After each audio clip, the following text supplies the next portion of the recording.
Edition of the Scores Table. Brian Haenchen, Danny Riego, Courtney Delks here with you. We're doing a 4A Coaches Roundtable. We're joined by Tyler Choate from Evansville North, Kristi Ulrich from Penn, Stephen Thomas from Lawrence North, and Lisa Finn from Cathedral. How's everybody doing? Great. Fantastic. Thanks for having us. Yeah, doing good. Thanks for having us. Yeah, so this is a thing we've been batting around for a few weeks now, just kind of an open-ended discussion with some coaches to get insight on games, and then two, just some bigger issues and topics surrounding high school basketball. With it being semi-state week, I'll get the ball rolling and talk about a matchup with teams that I think most everybody has seen here, and that's Noblesville and Valparaiso in that second semifinal of the sport. Kristi, I'll start with you in Valparaiso. Obviously, a lot of attention is paid to Lily Barnes, the sophomore that they have up there. What is it about her that you've seen that sets her apart? Well, she's just very versatile in her game. She's so physical. You wouldn't know that she's only a sophomore if you didn't know that. And she's electric in transition. She makes the other players around her better. She's really fun to watch, but obviously really hard to coach against. You think about stopping her, just like Northridge double teamed her at the end of that game, and her teammates, they've seen that so much and they were able to find that open person underneath the basket. But she's obviously the one that makes them go out there, but they have a ton of length and a ton of size. And Candy does a great job with this 1-3-1 defense where they pick you up immediately and work you all the way up and down the floor. So it makes teams have to take time to not only prepare for Lily, but for the defense as well. On the Noblesville side, then, their 1-3-1 just seems so unique in its ability to speed up teams and heat them up. How do you go about attacking that? For all four of you guys, how do you attack a zone press like that? Lisa, I'll let you start. Patience. Yeah. I think patience. That's we played Noblesville the last couple of years, and really the things that we struggled with against them weren't necessarily their pressure. It was like, once we realized that we broke it, now what do we do? But yeah, I think patience and just, watching it a lot on film, because it's hard to decipher really what their rules are. And so I think, just teaching them to have an outlet behind the ball, having someone middle, having someone same sideline, opposite, long, it's just practicing that over and over and over, and then just not panicking when you catch the ball. Absolutely. I second that, like patience and poise. I have a big smile on my face. You guys obviously understand why with the 1-3-1. But no, just, we try to preach, SMB, sideline, middle, back. Somebody's got to be back behind the ball. Somebody's got to be in the middle. Somebody's got to stretch that sideline. And if you can occupy those three spaces, usually you have, good success. But then, like Lisa just said, you got to be able to then have some poise to run your execution in the half court as well, right? Be able to execute and get good shots and take care of the basketball in the half court as well. But yeah, we, really, stressed against Valparaiso, against Noblesville this year. And then, I'm sure the next conversation is, Lawrence Central. But yeah, sideline, middle, and back. You got to have somebody in those spots, but you got to have that poise and patience as well to execute. So yeah, I think against the zone, I'll kind of piggyback off the first two. The patience is key. You got to prepare your kids to be in the right positions. And I think that one thing that we at least try to do here is have straight line passes against the zone, because we feel like that puts them at a disadvantage if you're able to make a straight line pass. Because on the flip side of that, when we play a team in zone, we try to limit a straight line pass. And then penetration, I think a team plays a zone to speed you up. So I love that the first two, Stephen and Lisa said about patience.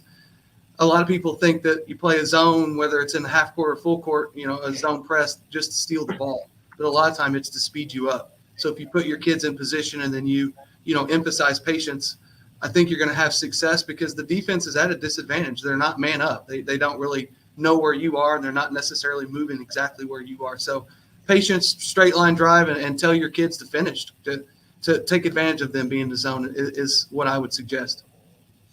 Kristi, I have a follow-up. So I have a follow-up for Lisa on something that she said. She said that Noblesville zone has the rules necessarily aren't defined.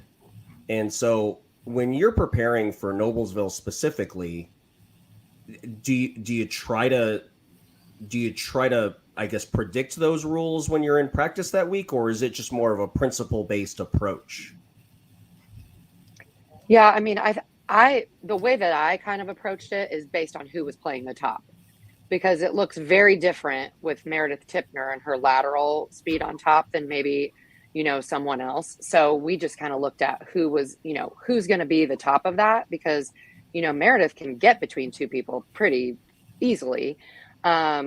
So, I think it's just, it all comes down to me, like that patience and just not panicking. And I think that's really, really hard for a lot of girls to do.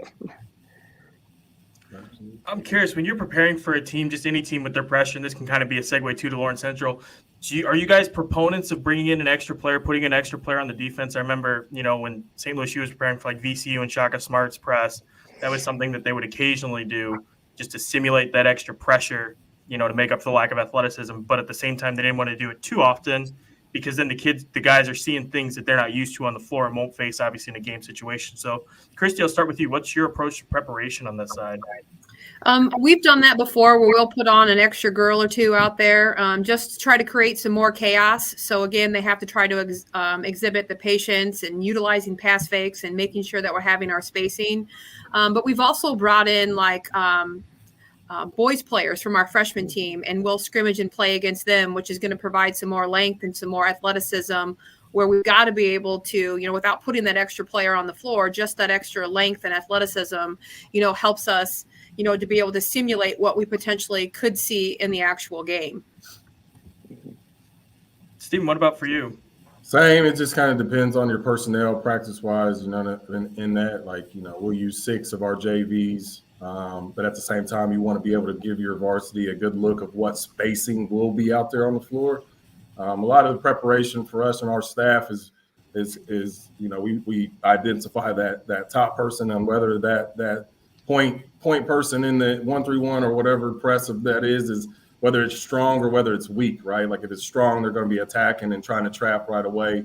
If it's weak, they're really just trying to take away the middle and have more reversals. So just showing and identifying that within our ladies and letting them know.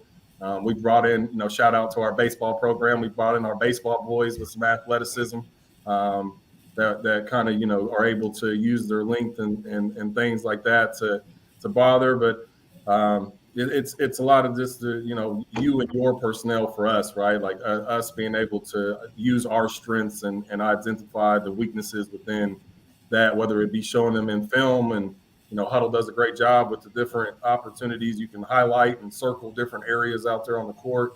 But no, it's for us, preparation is looking at that top person, and then going from there and being able to decipher whether that is a trapping or a strong or a weak type of pressure that they're trying to just get you to reverse and make your own mistakes.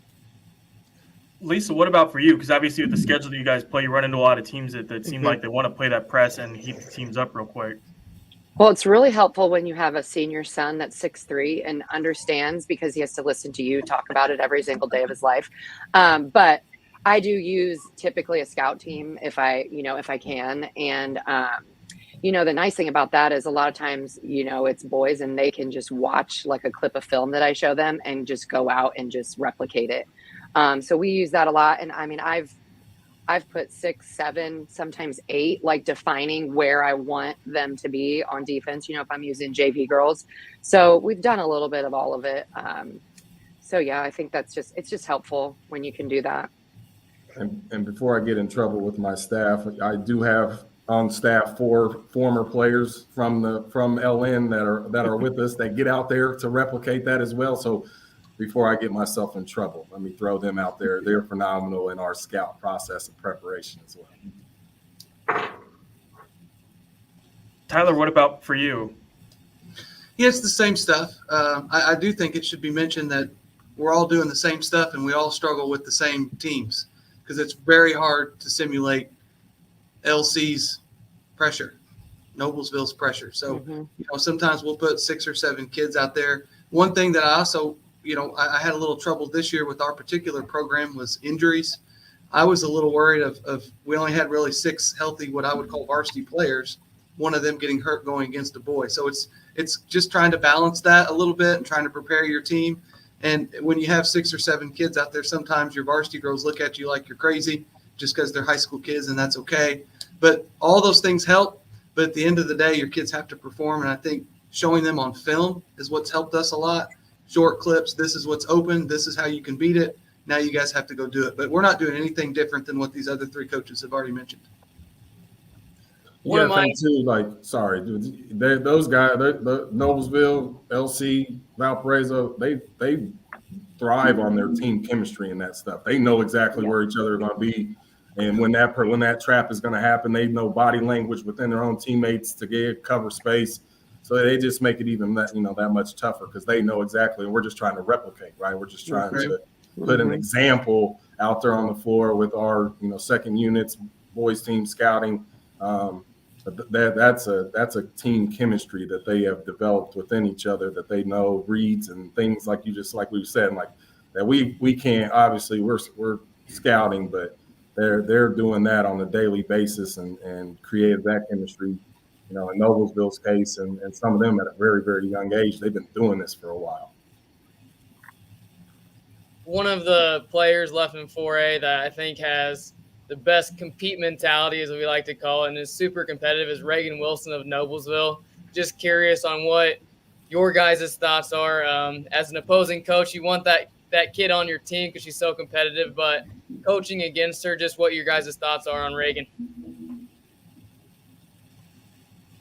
Go up, Lisa. I'll let you start, and we'll just work across to the left to Okay. Tyler. Okay. I mean, you can't find kids like that too often, honestly. I mean, she is so fun to watch. Her motor goes constantly. The energy that she brings to the floor. I mean, that's the stuff that when I go watch a game live that I want to see. Like, I love to see that stuff in a player because you can't teach those things, right? Like, you can teach the dribbling, the shooting, like all that stuff, but you cannot teach that energy that she brings to the floor with everyone around her. And like Steven said, I mean, it's a chemistry thing for them. And she is kind of the spark that ignites it. And, she's got like a little stuff about her that you don't want to play against her, but you want her on your team. Right. And I think that that's, what probably elevates her above a lot of people. And honestly, I think that's why they're still playing right now. A lot of it has to do with her and that energy that she brings to the floor. I mean, the skills are there, the knowledge of the game is there, but she has that it factor that I don't think you see too often. You always see we have tons of good players, but there's just something else that's special about her when you watch her, and she brings everybody with her, right? Makes everyone around her better. So I enjoy watching her, even if it is her clapping in our girls' faces after she drains a 3. I mean, I can appreciate that for sure. Yeah, absolutely. I think she's just a natural born leader. I think you can teach, get leadership qualities and learn those different things, but like, she's just a natural born, leader. And when your natural born leader is the first one on the floor, or the first one to pull the group together and get everybody on the right page, like we were saying, that it factor, if we could bottle that thing up, we'd be millionaires, guys. Like, let's figure out how we can inject that it factor into all of our kids, right? Like, but yeah, and the thing about it, watching her, she's had that. That's why I say it's a natural born leadership, because she's had it since she's like even been a freshman. Like, I remember being like, this kid is very vocal and leads very, very well to be a freshman. And I'm, at the end of this season, scratching my head like, she's just now a senior. Like, but the thing about her too is it's contagious, right? Like, it inspires the rest of their crew and inspires the rest of them. And then you got Meredith Tipner going, and then when she's going, the rest of everybody's going. And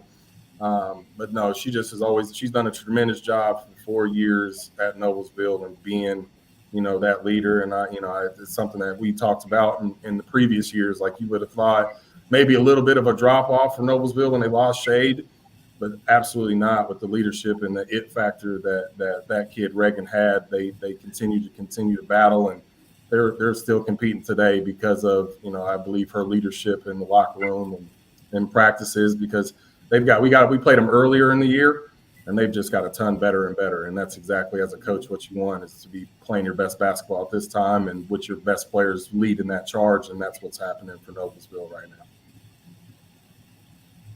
I mean, I've never had to specifically prepare for her, but I've seen her on film before, and all the things that the other two coaches just described, that's exactly what you see when you're watching her on film. Just a tremendous competitor that just brings all the intangible things, and you don't even have to see her right in front of her. You don't even have to see her live to know those types of things. So, that just makes her a really special player. And as she continues to carry Noblesville, now they're in the semi-state.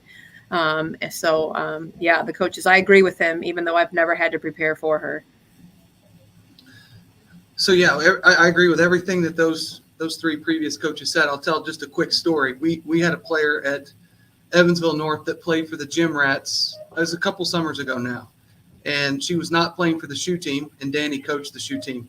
But our girl, we were there supporting her, and I can't remember if we were in Louisville or where we were. But anyways, regardless, there was a break between her game and her next game, and Danny's team was playing.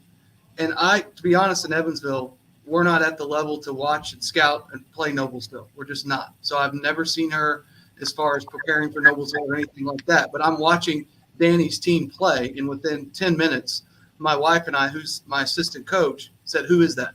And it was Reagan. You could just tell right away. And the thing that I noticed about her is her confidence to me is authentic. It's real, which means she's worked so hard when nobody's watching. A lot of times coaches will talk about confidence, and you even hear some of our younger players say, "Oh, I wish I had more confidence." Well, have you worked to earn the right to be confident? And I just love that about her. When I watch her play, whether it's the live stream last year, it was the state finals a couple years ago, I feel like what she portrays is real because she believes in herself because of the work that she's done. And then I'm going to repeat myself. I don't know if it was Steven or who it was, but it's so contagious. When you have a player like that, it is absolutely contagious, and it affects an entire program. Not just this year, but it'll affect Noblesville for years. Reagan Wilson is an all-timer in high school basketball. She's incredible. For all four of you, building off that confidence point and it being genuine in her, when a kid is down and you can tell that confidence level is starting to slip, have you found like a magic trick or something? You know what I mean? Like, what's your go-to when you're trying to inspire confidence in a kid and a young lady? I guess just bringing up past experiences, right?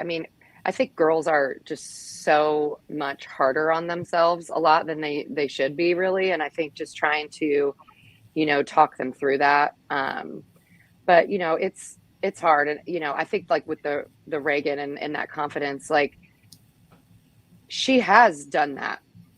And she is to the point where she knows she's a lot of times the best player on the floor, right? And I think that's intimidating in itself. And so, I think it's hard to number one, build that confidence in kids.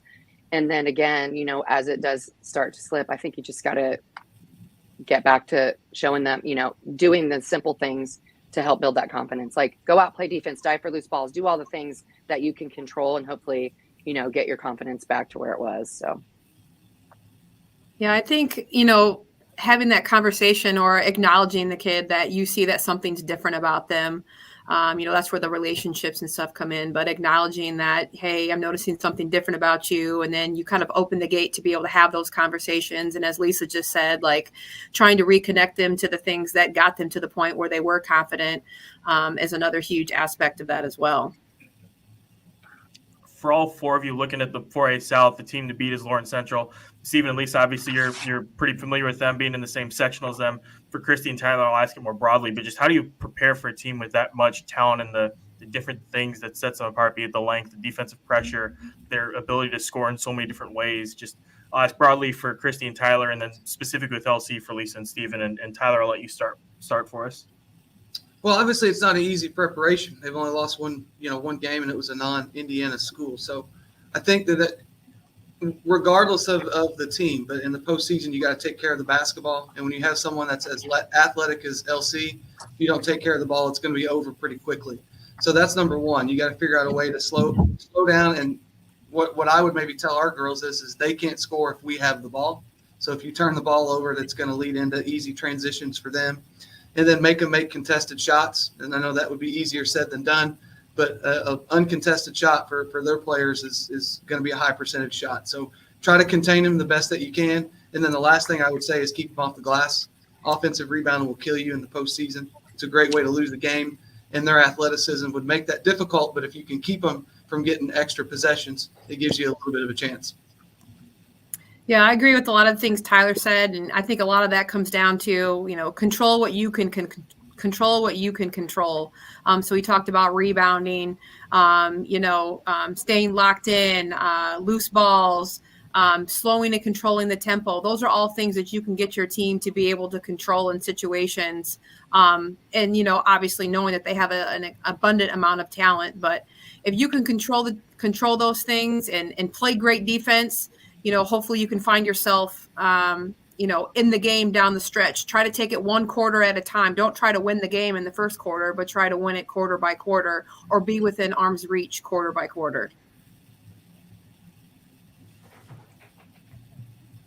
Lisa, you want to go ahead or you want me to go? Sure. Well, why don't you go, since I didn't play LC this year, so. Oh, yeah, and as we're You got into the the first highlights hand. below. I'm really sorry for this, Steven. No worries. Hey, it's control what you can control, right? Those players for LC are very, very talented and been playing together for a long time, AAU and different categories of basketball as they've grown. So to say you're just going to eliminate or stop, and erase one of them, it's you try to contain, right? You contain and then control what you can control, and a lot of that is taking care of the basketball, right? Making good decisions on the offensive end, on shot selection, and you capitalize on your opportunities defensively to create turnovers, but you want to limit them to one shot, right? And if you can control those controllables, 50-50 balls, like what we call little winning plays, those are the things that add up the most in being able to control what you can control against LC. Tyler, I think you hit the nail on the head. Like you literally try to slow that game down as much as possible once you broke that pressure but that goes all the way back to our very first conversations of breaking a 1-3-1. And it's like, what do you do once you've done that?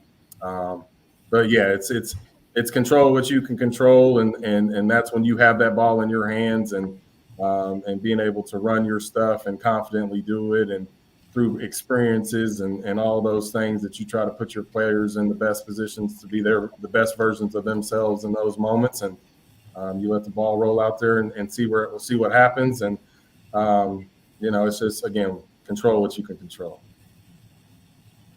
Yeah, and I think, pretty much, I'm going to echo everything that the other three said. Obviously handling the pressure, and just being there to contest on the catch. Obviously you've got outside shooting in the older Lampley and Layla, but then you also have, the inside attack too. So you kind of have to do a little bit of everything. I think I would approach it as stuff the gaps and be there to contest a shot on the catch. Obviously, and, I'm big on all the physical things need to happen, but I'm big on the mental side and just making it a physical game. I think you have to be prepared to just make it as physical as possible and hit your blockouts. They do miss point blank shots, so not allowing them to get those secondary opportunities, I think, is going to be really important. But, and the other thing that I would say too is, from a coaching perspective, I kind of look at it historically. They don't have as much postseason experience as some of the teams that they're going to play and coach against. So maybe try to draw on that too. You're always trying to find those strategic ways to get buy-in from your team. So I think there's lots of, beside the physical roll the ball out, play the game, I think there's like some mental side of it too that you can, you try to use to your benefit. But it's going to be a tough matchup for anybody. Absolutely. It's like we said, like when two elite teams meet each other, it's not the athleticism. It ain't all of those shots. It's the little things, right? The turnovers, the second chance opportunities, and if you can control those and shrink the court and make this a postseason half court game, like Coach is saying, and make them rely on some experience that in a space of being uncomfortable in a place where they've not been in, and and that that's your best shot. So Hank will ask you guys a question broadly, I think, about your feelings of the transition to the 1-game regional to the 2-game semi-state is what we're in now. And so I'm curious as coaches when you're preparing, and let's just take this from a Lawrence Central perspective. They have Plainfield first, and then on the other side is Center Grove and Franklin. How do you guys philosophize this week? Because you now have 3 teams that you need to prepare for, and you only have 5 hours. You have, the first team you have 5 days to prepare for. So are you guys just focusing on, is it just a 1 game at a time thing, or are you kind of implementing things as we go through? I mean, Kristi, you've had the state championship runs and you've managed these 2-game regionals and these 2-game semi-states. So I just start with you with how you philosophize, maybe how Lawrence Central is preparing also for Center Grove and Franklin. Well, what I've done is the opponent that you have first, that's where you got to put the bulk amount of your time in. And that's what I've always done. But of the other potential opponents, if you're fortunate enough to advance, as you're scouting them, you're kind of looking and seeing, are they doing anything different that your team has not seen at any point this season at all? So a new type of defense or some type of unique pattern that maybe they run on offense that that you're going to have to spend at least a little bit of time just to address it. And not that you're telling your kids to look ahead, but at least giving them an insight on what's potentially to come. So investing the bulk of your time on the first opponent, but then, spending a little bit of time and touching on things that maybe your team has never seen before. So that way, when you get to it and you got to draw it up or you got to talk about it in between the first and second game, they're at least familiar with what they need to do to execute to be successful in that championship game. On principle, what's your guys' stance on doubleheader to win a regional championship versus doubleheader to win a spot at Cambridge Fieldhouse? Tyler, I'll start with you. Well, first off, Coach Kristi, that was amazing. I'm writing notes down as you're talking on how we ever get to that point. So thanks for sharing that. You have to win the same amount of games, Hank. I get that, but there's just something that was special about that regional Saturday. To win a sectional and take that momentum into the regional, it was just, I don't know, it was just something special. I'd be remiss not to share that maybe why I feel that way is, I'm an Illinois guy, so I'm not an Indiana through and through. I moved to this state, so I was introduced to regional basketball with Romeo. So when I walked in and the gym is packed, I'm like, man, it's 9:00 in the morning and this place is bumping. But you got to win the same amount of games. But to me, I'll end with the way that I started. There's something special about that regional 2-game. You got to win 2 format. Kristi, what about for you, having won championships with the 2-game regional format? Well, I agree with Tyler just because maybe that's because it's the way that it's always been. Unfortunately, I haven't experienced the new regional / semi-state since it switched last season, but maybe it's because I'm old school. I kind of like the excitement coming from that big week in sectionals and then it filtering right over into the regionals. But you do got to win the same amount of games. And I think, any team would feel and any coach would feel fortunate enough to continue to advance regardless of how the format is. Stephen, what was it like going through that last year, the first year inaugural year of that format? Yeah, one of the weekends, right, you got to win 2 games in one day. Whether it be the regional weekend or the semi-state weekend now, you got to win 2. I approached it like Coach did. You don't get to game 2 in the evening if you don't win game 1.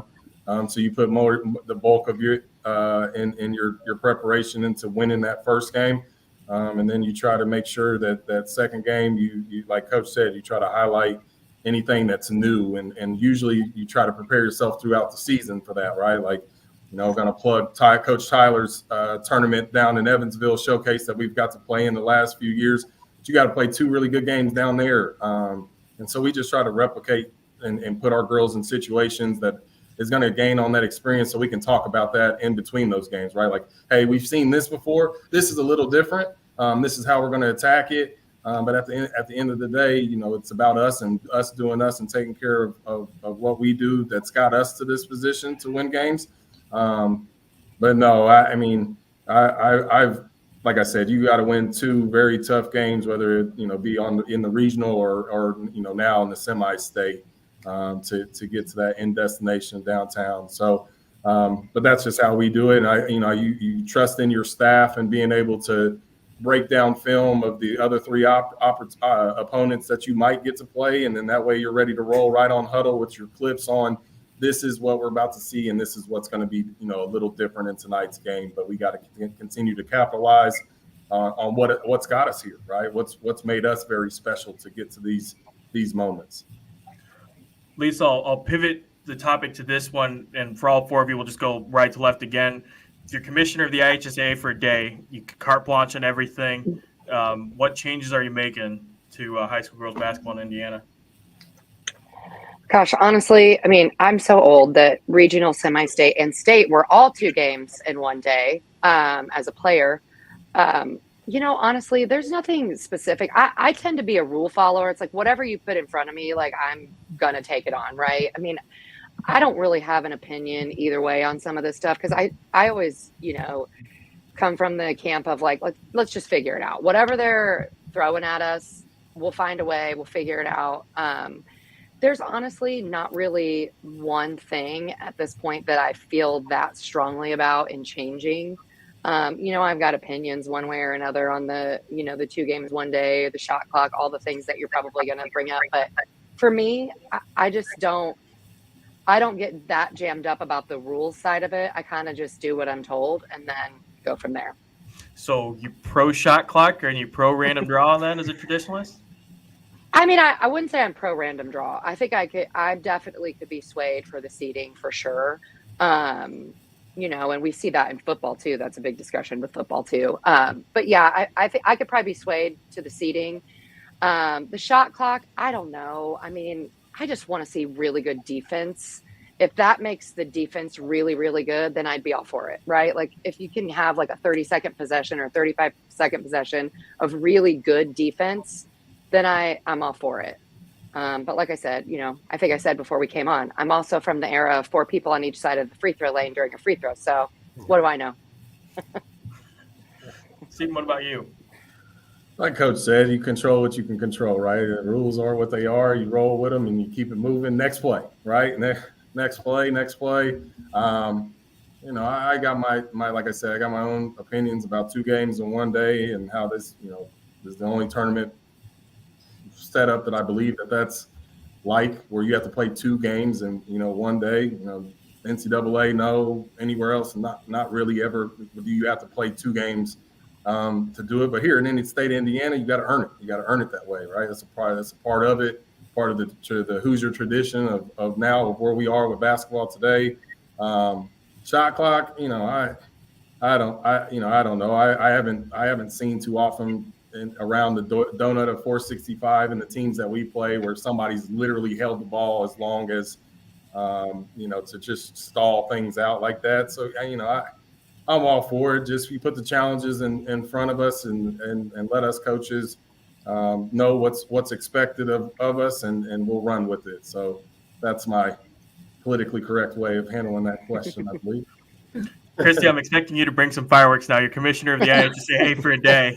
All the pressure's on you right now. We need you to come through. All the pressure's on me. Well, I'm like Lisa. I'm a rule follower, and whatever you're going to tell me to do, I'm going to do and take it with a grain of salt, regardless if I agree with it 100% or not. I would be definitely for the shot clock. I wish that we had it, and maybe that's just because of the style and tempo that we like to play. I mean, we do play against some teams on our schedule, over the years where they're going to work the ball until you make a mistake defensively. And I'm huge on defense, but, it's hard for kids to play defense without a mistake for a minute straight and lock up and everything. So in situations, I'm definitely for that. But I know that some of the smaller schools are against that. ADs don't like it because they're going to have to pay out more money to install the new equipment. They're going to have to pay a new worker, and all those things are factored into it. But I'm just go with the flow and follow the rules as they change them, and just worry about my team. Tyler, what about you? I don't know that I would be considered a rule follower. I'll start with that. When it comes to the shot clock, I would love a shot clock. And in Southern Indiana, we have a lot of traditional basketball fans that I just have fun conversations with about the shot clock. And what I always tell them, my argument is not the first 30 possessions, it's the last 5, right? Like, we want a shot clock because now with 2 minutes, if I'm up 3, I'm going to try to run the game out. Where at a shot clock, we would have to continue to play. So to me, the shot clock's not about really, quarters 1 through 3.5. It's about the last 4 minutes of the fourth quarter.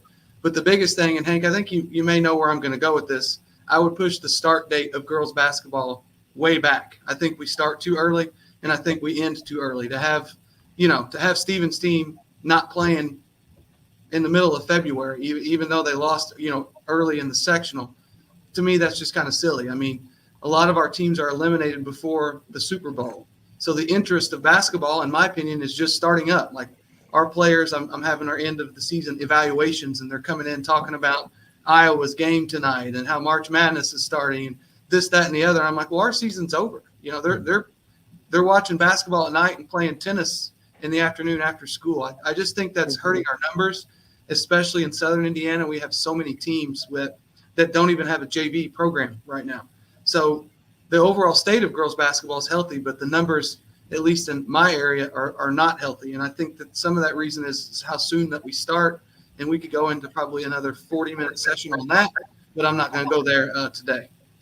That's a good point, though. You brought up the start date. That's something that we discussed, Danny, Courtney, and then Josh Sable and I on our show. Tyler, you and I exchanged some emails about it and just mapping out how this might look if you were to push the start date back. But for Kristi, Steven, and Lisa, I'm curious, what's your stance on the season starting as early as it does and ending as early as it does? I understand, understanding the principle of it for people who aren't up with it is just to give the girls their own stage, et cetera, get them away from the boys tournament and all that. But just what's your opinion on it? And what do you think is an ideal start and finish date for girls basketball? Kristi, I'll start with you. Well, I know that, you still have fall sports going on. So there's a lot of times that, we have a successful soccer program. Our cross-country runners, they're running in the state meet, or if our volleyball team happens to go deep and those players also play basketball, they're missing the first 2 weeks of the season, and we're getting ready to play our first game, and they haven't even had a practice yet since they whatever how many years ago they moved that start date up even by a week.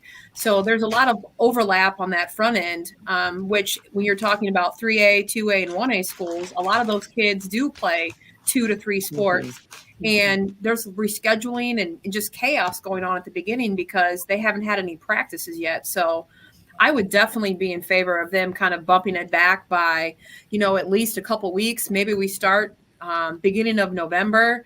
I don't know exactly what the right answer is, but I know that there's a lot of overlap there on the front end, especially when you have multi-sport athletes and, too often we have kids doing too much of one thing. And I love to see and have multi-sport athletes for them to be able to cross-train and have other experiences. But then they get cheated out of a couple weeks out of their basketball season because they don't have their practices in and they don't know what we've been doing for the last 2 or 3 weeks. Lisa, for you, I know Taylor Lewis comes to mind immediately, a volleyball player, and you have some soccer kids on your team too. And Steven, I'd love to hear your thoughts on this as well. But for you two, what are your thoughts on start dates?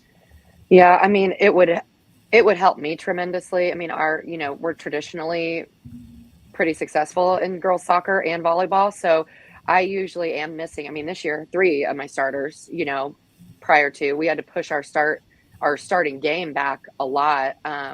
It's hard to get going. Like, I don't ever feel like we're really in it and building good chemistry until mid-December. And then by then it feels like the season's almost going to be over, and it would help with that. I mean, I think we talked about this with I heard Tyler, kind of talk about this on our IBCA meeting at one point. It does make a big difference when you are competing with those other sports. And at a school like ours, where we are having kids play multiple, it would be really, really helpful. But like I said, I don't know with facilities, and we have that constraint here, what that looks like for everybody. And I know, logistic wise, they'd have to figure some of that out. But yeah, I'd be well in favor of pushing it back a little bit. Yeah, I can't even imagine, because then you're talking about games, right? But we got to even think about the August and preseason that these girls are missing out because they're playing in a different sport. Then getting your body ready to play one of a sport like basketball is different than playing any of these soccer, anything else, right? So caps off to those ladies in those programs that have the dual athletes that played multiple sports, man. Because I can only imagine. We have a few, but not so much in the fall seasons. But I just feel like the beginning of the season is just a whirlwind, man. We're playing North Central on Tuesday, and then Brownsburg on Thursday, and then we're playing Saturday. And then you get to the end of the season, it's like, all right, you got a game on Wednesday, and then you got time to prepare, and it just goes so quick. And then we're down in Evansville at the Evansville showcase, and then we're playing Marion County tournament in December, and it's over. Like it's like, all right, now it's sectional time. It's like how did we get here so quickly? So yeah, I would love to push it back and just really allow these girls to have a full season. And like Tyler said, I'm having my end of the year meetings, unfortunately now. And a lot of them are now just catching, the South Carolina game and they're talking about it now. And it's an exciting time for women's basketball and girls basketball in a whole. And, it's going to take some time, but I think we'll continue to build this and get this thing right. Has it always been like this? As somebody who's not from Indiana, I'm like, Tyler, I'm an outsider. Has it always been like this? Like Kristi, through your coaching career, Lisa, when you were playing? I mean, honestly, I don't remember really the timing of all of it. It never felt as jammed together as a player as it does as a coach. And maybe that's just because I didn't have as many responsibilities as a player, right? But yeah, I'd have to look back at, historically the dates and stuff like that to really try to put, a finger on what maybe is different. But it definitely feels, like Steven said, it feels so shoved together. And, obviously we can control a little bit of that with our scheduling, but it does, it does make it feel jam-packed. I'll concur. Also, I'll go with Coach on that one. Like as an assistant, I didn't notice it. I didn't notice it as much. Now I'm the guy, and I feel it. I feel it. So if I feel it, I know the girls feel it in a sense. I don't know how much they feel it, but I'll say it. As an assistant, I didn't notice it. As a player, I didn't notice it. But now as being the head coach, man, it's on, and it's on to the next one. And it's hard for me. Like sometimes you tell your kids don't overlook a team or look ahead or do this, but I do it. And I'm doing it in far as scouting and preparation and preparing. It's like it's human nature. So I agree.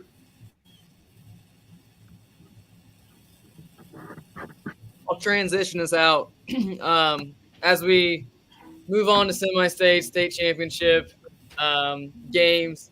Kind of the next thing on the list for girls basketball is Miss Basketball gets released soon after that state game. So I'm just curious for you guys, when you guys are voting for Miss Basketball, what do you guys value in those candidates and like what you're looking for in somebody to represent the state as Miss Basketball?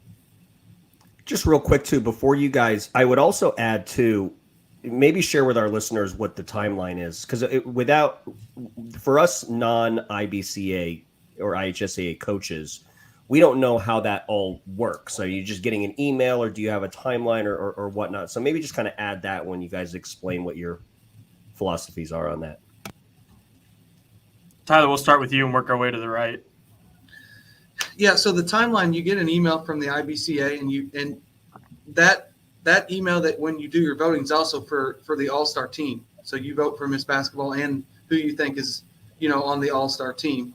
How the process is picked, honestly, I can't speak towards if it's just the coaches vote along with the media, or if that is taken into consideration and somebody else or a panel makes that decision. I couldn't speak on that. But as far as how the process on it as a head coach works, we get the email from the Coaches Association. We vote for Miss Basketball, who we think is number one, and then so forth with the all-star team. One thing that I will say, we kind of talked about before, what maybe I value is I think it's essential that people like myself that are in the South, that we figure out a way, whether it's through Huddle or live streaming, we all have access now to get our eyes on these kids. I mean, it would do them a disservice for me to not even know who Jordan Poole is as a head coach, even though she's in Fort Wayne. And vice versa, if in a few years Evansville North has a girl, hopefully we do, that would be amazing, that's up for Miss Basketball, that someone in Fort Wayne is watching us. So we have to utilize our resources as head coaches so we know what we're voting for instead of just picking a name out or what their stats are, because sometimes those don't indicate exactly maybe who the best player is. What I'm looking for is how do they impact the game in ways other than scoring? Because typically the girls that are going to be your front runners, and Hank, you just wrote an article about a few of those young ladies, so I don't even need to mention any names. They're typically scoring, but how are they impacting the game in other ways? And of course, I think you got to have some receipts. Have you won games in the postseason and that sort of stuff? To me, those are the intangibles that I'm looking for. Of course, their stats are probably going to be good or they wouldn't be at this level. So I'm going to look at those stats fundamentally and then start looking at some of the intangibles. But I also understand the importance of that vote. If you get a number one, you're wearing that one jersey, your name is in the gym forever as the number one. I mean, Courtney can attest to that. So it's an important vote, and I hope that coaches across the state and those that are listening don't just do it based off of what they draw out of a hat. It's an important vote. Kristi? Yeah, I agree with some of the stuff that Tyler said for sure. You really have to look at their whole body of work, just not the actual statistics. Talk to other coaches, like what kind of a young lady is this? What is she doing in the classroom? And I just think when you're talking about, especially being part of the All-Stars last year, and working with Mike Broughton, and just he's looking for individuals that maybe necessarily aren't the top 13 to 14 players in the state, but are overall just they're checking all of the boxes. And when I think of Miss Basketball, you definitely want a player that obviously she's really good at basketball, but she's also checking a lot of the other boxes as well. She's making the people around her better, and she's bringing a lot of value to everything that she touches. But then just doing your homework too, if you're not familiar with a player, even when you're voting for Miss Basketball or the other individuals that could potentially be on the All-Star team, utilizing Huddle and just not, necessarily reading or listening to what the media says, but doing your own homework, because we've all seen hundreds and hundreds of players play, but being able to follow up on that yourself and kind of form your own opinion about what they bring to the table, I think is important, just besides going by hearsay. Steven? Yeah, there's phenomenal answers by both of them. I think it's body of work, right? I mean, you got to be as a head coach and as a coach as you're voting on this, like you got to do your homework and know what, what's out there and not just in your fishbowl of who you play and what's around your area, but to make sure you do your job and be thorough in your work and being able to identify the number one best player in the state of Indiana, right? Like this kid is not only going to be, immortalized in their communities, but the state of Indiana and what we represent for across the country in basketball. We're proud of our Miss Basketball, Jayla Smith, that we were able to get, and she is one, an example of a person that's, like coaches were saying, off the court, on the court, just is the representative of that number one jersey. So, when I go to vote, I make sure that I do my homework on everybody and make a just decision on body of work, postseason wins, but also asking around about what type of kid in the locker room and what kind of legacy, right? Like each one of our seniors had a start date to their high school career and an end date to the high school career, and it's filled in the middle with a dash, right? What did they do with their dash during that time? In their programs, and how much did they impact not only the programs and their class, but what are they leaving behind? I think speaks volumes for what a Miss Basketball is. That's going to be represent not only representing the state of Indiana, but representing that high school for the rest of the time. Like I said, Jayla Smith's jersey is hanging in our gym for the rest of as long as this gym's open. So. It's a proud moment. It's a moment that each coach should take very seriously in making sure that they've done, their just due in making their selection. I also would say I would hope in the process, like something like the top 60 workout for seniors is really taking not just like an invitation and a honorable mention type of thing where you got invited to this, but I hope if a kid is able to go out there and demonstrate that they can play basketball at the highest level, I hope that works for the Indiana All-Stars. But even in that, I think you'd be able to identify your Indiana All-Star Miss Basketball candidate at a top 60 because they're going to stand out amongst the rest at that event as well, right? So that event at Beach Grove is always a great one. But I hope that that's one that they do honestly take consideration in watching those girls play at that as well. I know it's just one day, but still. Yeah, I would say, I mean, obviously echoing a lot of what everyone said, but I appreciate like Stephen using the word legacy, right? I mean, that's what we're constantly preaching to our kids, and it can come in many forms. And, I think just coaches doing their homework is really, really important so that we can get the most accurate representation for Indiana, for that Miss Basketball award. I mean, it's obviously a huge, huge deal in Indiana, and I hope it remains that. I mean, I think that's what I said in my questionnaire last year. Like, I hope that it is taken as seriously 20, 30, 40 years from now as it was when Courtney won, when I won. And it's more than stats. I really, truly believe that. And I mean, if you look at just the stats in general, like, depending on who you play during a season, there might be kids scoring 30 points a game. They're not playing a competition that maybe somebody else is scoring 18, 19 points against, during their season. So I do think stats is a big component of it, but it's definitely not the full picture. And as a humbled former Miss Basketball, or I guess I'm not former, I still am, I guess. It's really important to me on this side of it now to do whatever I can to vote for the best person. And they need to check all the boxes, right? When you say leaving a legacy, I mean, that's the biggest thing to me. Like, are you making things better than how you found them? Are you leaving them better than how you found them when you came here? And that's, at your school, at your, on your team in the state of Indiana. And then what are you going to do moving forward to get back? I mean, that's always a big thing that we talk about with our kids too. Leave a legacy, but then extend it, get back once you're done. So it's just a really important thing. I hope it's always very serious and at the forefront of what we do in girls basketball, because it's really important to me and to a lot of people that have earned that award. And I think it's, I think it's just something really, really awesome. And I have that forever, and I think Courtney probably feels the same way. So that's why I think it's so important.